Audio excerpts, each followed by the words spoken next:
Pahami cara kerja otak Anda. Memahami cara kerja otak cukup rumit. Ya, rumit karena jalur-jalur peta yang kompleks, syaraf-syaraf neuron yang jumlahnya jutaan dan panjangnya bisa mencapai ratusan kilometer jika disambung-sambung. Jaringan pusat nerve system pengendali kimia-kimia tubuh yang menentukan banyak hal seperti tindakan-tindakan yang diambil, perasaan-perasaan yang timbul, hingga bayangan-bayangan dalam pikiran. Demikian unik dan ajaib. Kemudian ada yang namanya persepsi atau paradigma atau bagaimana manusia memandang dunia. Itu semua mempengaruhi tindak tanduk hasil dan masa depan seseorang. Otak manusia terdiri atas ribuan sambungan, tempat berjalannya sel-sel listrik di dalam otak. Ketika kita belum mempelajari sesuatu hal, di antara sambungan-sambungan itu ada celah yang memisahkannya. Sebuah celah yang tampak kecil akan jadi seperti jurang kalau kita bandingkan dengan kehidupan di muka bumi. Ketika kita mempelajari sesuatu hal, sel listrik dalam jaringan tersebut akan mencoba melompati celah tersebut, melompat menuju jaringan di depannya. Butuh tenaga ekstra untuk melompat, apalagi lompatan pertama kali. Misalnya, Anda belajar mengemudikan mobil. Anda butuh waktu untuk menjadi terampil. Butuh waktu, tapi lama-lama akan semakin mudah mempelajarinya. Mengapa? Karena setelah lompatan pertama, sel tadi juga akan membangun jalan perintis bagi sel listrik lainnya yang akan melompat juga ketika kita kembali mempelajari hal yang sama. Semakin kita rajin mengulangi hal tersebut, jalan perintis tadi semakin lama semakin baik dan pada akhirnya menjadi kokoh. Celah tadi pun tertutup dan terciptalah sesuatu sambungan baru. Saat itu, kita telah berhasil menjadi keterampilan dalam hal yang berulang kali kita pelajari dan kita lakukan. Mengapa? Karena sel-sel listrik otak tak perlu lagi melompat menyeberangi celah. Jembatan telah kokoh berdiri. Itulah mengapa orang yang awalnya tidak bisa, kemudian belajar dengan keras, akhirnya mulai terbiasa, lama-lama malah menjadi terampil. Apabila ia terus belajar di bidang yang sama, dia pun akan menjadi ahli di bidang tersebut. Karena ia telah membangun jembatan yang kokoh, hingga sel-sel listrik di otaknya bisa berjalan dengan mudah. Celah tersebut dikenal dengan istilah synapse gaps atau RAS, Reticular Activating System. Inilah yang menjembatani pikiran atas sadar dan pikiran bawah sadar. Sesuatu yang di dalam pikiran bawah sadarlah yang menjalani hidup kita dalam wujud tindakan dan pengalaman. Semua terjadi di otak kanan, pengalaman, memori, dan rasa. Bagaimana kalau informasi, tulisan, atau perkataan misalnya? Ini faktanya tentang kerja otak dan pikiran. Kata-kata dan informasi selalu masuk ke otak kiri terlebih dahulu, dianalisa, diulang-ulang, kemudian masuk ke kanan, dibuka RAS, lalu menjadi tindakan. Ilustrasinya begini. Misalnya Anda membaca koran pagi ini diberitakan bahwa harga BBM premium akan menaik harganya menjadi 20.000 per liter. Informasi tersebut masuk ke otak kiri, lalu dianalisa. Kemudian baru kita mulai membandingkan, dalam kurung menghakimi. Kemudian terbayang dan terimajinasi, dan ini ada di otak kanan. Wah, jangan-jangan sudah gila nih pemerintah, sudah dipilih rakyat, sekarang main naikin harga begitu aja. Mungkin begitu batin Anda. Emosi dan imajinasi Anda tersebut ada di otak kanan. Informasi yang sudah berpindah, begitu emosi tercipta, gelombang RAS tersambung, lompatan neuron otak cepat terbentuk. Tindakan yang dipilih misalnya demo. Inilah contoh bahwa otak kiri menerima informasi, pindah ke kanan, ditambah imajinasi, terbangun bayangan emosi seperti bahagia, sedih, suka, dan takjub misalnya, maka RAS terbuka menjadi nilai baru dalam pikiran dan landasan atas sebuah perbuatan terjadi. Contoh lain, bayangkan jika Anda adalah seorang yang memiliki tabungan di bank 10 miliar, lalu Anda membaca informasi bahwa harga premium tadi menjadi 20.000 per liter, maka informasi tetap masuk ke otak kiri dan dianalisa. Karena Anda tahu hal itu tidak mempengaruhi ekonomi Anda apapun, Anda masih punya uang banyak, Anda punya uang 10 miliar, Anda pun tidak membayangkan apa-apa. Data tidak pindah ke kanan secara ekstrim, tentu tidak terjadi tindakan apapun. Sudah, Anda terus aja baca korannya. Anda orang kaya kok, tidak pengaruh harga 20.000 per liter bagi kendaraan Anda tentunya. Kembali ke contoh pertama, perbedaan data peta otak membedakan tindakan. Jika seorang ibu rumah tangga menerima informasi bahwa harga premium menjadi 20.000 per liter, akan berbeda dengan seorang politikus lawan atau oposisi dari incumbent yang berkuasa. Atau seorang pedagang asongan menerima informasi naiknya harga BBM tadi, berbeda dengan buruh pabrik, berbeda dengan guru sekolah dasar, berbeda pula dengan para pemuda LSM. Sam, disinilah indahnya hidup, disinilah seninya hidup. Suatu hari saya mengikuti sebuah workshop. Hari pertama 110 orang hadir dari 10 negara. Ada warga India, Australia, Filipina, Malaysia, Kamboja, Hong Kong, Jepang, Amerika, dan terakhir dari Iran. Saya satu-satunya dari Indonesia. Hari pertama perkenalan, masing-masing menceritakan jalan hidup mereka. Kami saling berbagi sedetil mungkin, serinci mungkin. Persis seperti film drama. Ceritanya seram-seram dan menegangkan.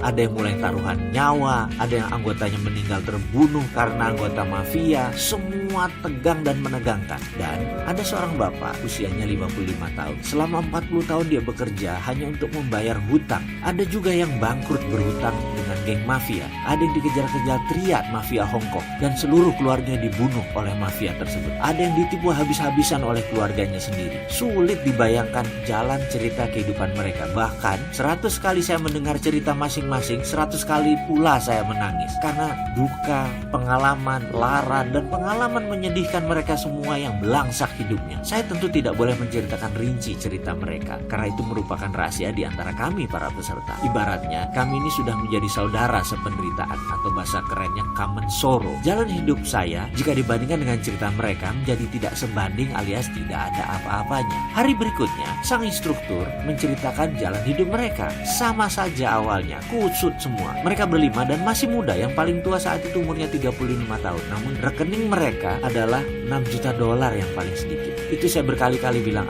Cuk, ini anak-anak tajir semua nih yang ngajarin kita. Tapi nggak apa-apa, itulah walk the talk, alias mereka melakukan apa yang mereka katakan. Workshop itu namanya Millionaire Mindset, diajari oleh milioner. Jadi sudah benar, ini adil. Kami diperlihatkan dana di rekening mereka. Mereka tidak berdusta. Diperlihatkan keesokan harinya bagaimana uang itu datang ke mereka. Mata saya mulai melek. Ide di otak saya mulai lompat-lompat liar. Rasanya ada suara aha berkali-kali di benak saya. Hari berikutnya pelajaran dimulai. Kami membentuk formasi setengah lingkaran tanpa meja. Pelajaran trespassing namanya. Teritori ego kami akan diterabas, dilanggar, dilewati. Siap-siap marah, siap-siap tertusuk hatinya. Kami peserta diberi pertanyaan, how is the money comes to you? Atau bagaimana cara uang datang ke Anda? Seluruh peserta mendapat giliran untuk menjawab, dan kalau disamaratakan semua menjawab dengan bekerja. Pertanyaan berikutnya, kalau tidak ada uang, apa yang Anda lakukan? Semua peserta berbicara bergantian, tapi kesimpulannya rata-rata menjawab, mencari pekerjaan. Karena dengan bekerja,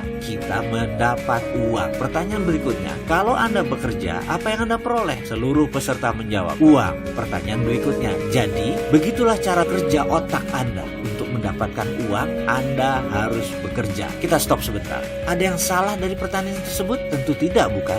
Inilah pertanyaan dan pernyataan selanjutnya. Bisakah Anda tidak bekerja tapi dapat uang? Otak saya kram, macet. Kemudian terdengar suara instruktur melanjutkan, oke, jadi Anda berpikir bahwa uang datang kalau bekerja, dan kalau tidak punya uang, Anda perlu mencari pekerjaan. Lalu Anda pikir Anda akan mendapatkan uang, padahal itu hanya untuk menyambung hidup. Di akhir bulan, uang Anda habis lagi, dan Anda bekerja lagi. Begitulah roda kehidupan yang Anda putar. Benar? Otak saya berhenti. Rasanya tidak ada yang salah. Bukankah itu pemahaman yang umum? Uang didapat dengan bekerja. Nggak kerja, ya nggak dapat duit. Bukan begitu? Kemudian pertanyaan berikutnya agak menohok saya. Anda bertuhan, Mr. Mardigu. Anda percaya Tuhan? Saya jawab, ya tentu saja. Tuhan Anda bisa apa? Tanyanya lagi. Waduh, kalau ini bukan pelajaran trespassing, pasti saya sudah ngamuk ini. Saya jawab, Tuhan saya bisa segalanya dan tak terhingga. Jawab saya dengan nada tidak nyaman. Instrukturnya bernama Geoff. Itu mendekat. Tuhan Anda tak terhingga. Bisa melakukan apa saja. Bisa mengerjakan semuanya. Benar begitu? Sekarang minta kepada Tuhan Anda. Bisakah Anda meminta kepada Tuhanmu? Begini, Anda tetap di rumah, duduk dengan orang yang Anda cintai dan mencintai Anda, mengerjakan sesuatu yang Anda sukai dan Anda cintai, kemudian uangnya tak terhingga. Bisakah? Saya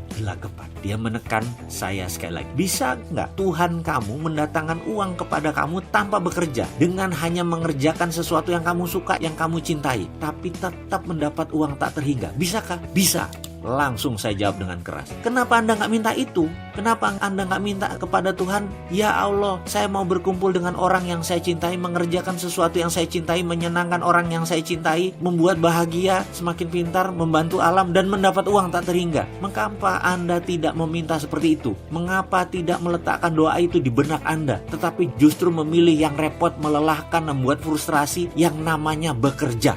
Ngapain? Katanya dengan nada tinggi dan mengeras. Saya tidak menjawab. Saya juga bingung. Kenapa saya mau dapat uang harus kerja? Kenapa nggak diem saja atau mengerjakan sesuatu yang enak, yang santai, dan saya sukai saja? Tapi kenyataannya kan orang harus bekerja juga, apapun itu. Buktinya banyak orang yang santai-santai malah masuk jurang kemiskinan. Jadi itu maksudnya saya harus apa? Geoff menekan saya lagi. Kalau Anda datang ke sini masih mempertahankan dan mempertanyakan hal-hal dasar, Anda harus siap-siap kecewa. Kalau Anda percaya Anda menentukan nasib Anda sendiri, Anda siap-siap terkejut. Kalau Anda percaya nasib bukan di tangan Anda, pasti Anda kecewa. Tapi kalau Anda percaya Tuhan bisa melakukan apapun dan Anda pasti mendapatkan sesuatu yang Anda maui, Anda berada di tempat yang benar. Kalau Anda percaya garis tangan sudah ditentukan sebelumnya, Anda pasti frustrasi. Kalau Anda percaya Anda menulis jalan hidup Anda sendiri, Anda pasti menemukan jalan keluarnya bersama saya di sini. Kalau Anda banyak berpikir dan mempertanyakan metode pengajaran selama 7 hari ke depan, siap-siap angkat koper karena Anda tidak akan mendapatkan apa-apa. Kalau Anda pasrah dan percaya, Anda sangat diuntungkan karena semuanya akan mudah. Kalau Anda percaya inilah jawaban atas doa Anda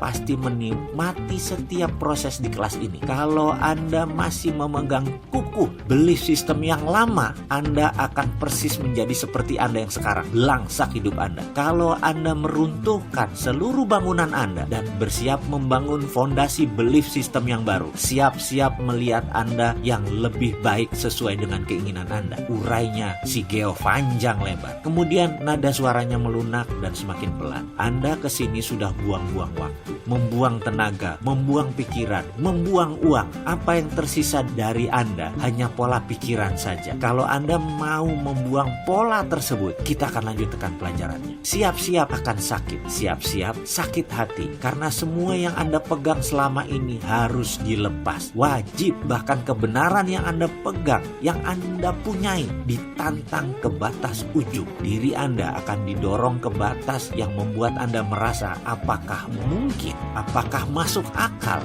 Masa sih? Bagaimana bisa? Pertanyaan-pertanyaan logika belief lama Anda akan ditantang. Kalau ternyata tidak teruji, rubuhkan. Ingat, kebenaran yang terbenar adalah kebenaran yang teruji. Dan kebenaran yang paling benar, dia tidak menohok atau menyinggung siapapun. Kalau ada yang sakit hati gara-gara kebenaran, pelajaran kebenaran ini salah. Dan semua kita tahu bahwa kebenaran yang paling benar adalah kebenaran yang membela dirinya sendiri. Inilah pelajaran Millionaire Mindset. Berlanjut.